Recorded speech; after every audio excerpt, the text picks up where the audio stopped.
আসসালামু আলাইকুম গাইস। এই যে আমার বারাং আইছে, বারাং নামাইছে বুঝলি মোটর দিয়া। নিজে বারাং নিজেই নামাই, সমস্যা নাই।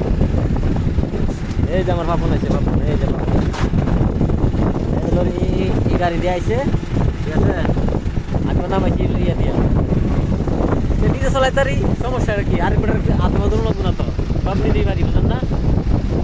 যে কোনো কাজ হোক পারি ভাই, সমস্যা নাই। আর কাম শিখলে কিন্তু ফালানি নাই বুঝছেন, কর্ম শিখা কিন্তু ফালানি নাই। কর্ম শিখবেন, একদিন এই কর্ম কাজে লাগবে।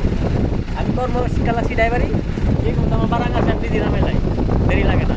আচ্ছা গিয়া যদি নিজে না জানতাম যদি আত্মবদল লাগলো, ভাই আমার নামাই দিন আপনি 10টা 20টা টাকা দেবেন না, বিনিময় খাওয়াম নে, তো আত্মবদল লাগলো বুঝলেন না। নিজে বারাং মানে চিনাই অবাক এতে কি রে এবার নিজে নামেলা চিনে যায়। নিজে ড্রাইভারি করে নিজে নামাই আছে বুঝলেন। এতে আমার বারাং আমি নিজে নামাই লাইছি, ভালো হইছে না। কাম জানলে ভাই ফালানি নেই, কর্ম জানা কিন্তু সব নাই ভাই। কর্ম শিখবেন, কর্মর দাম একদিন একদিন পাইবেন। আসলে সবাই ভালো থাকবেন।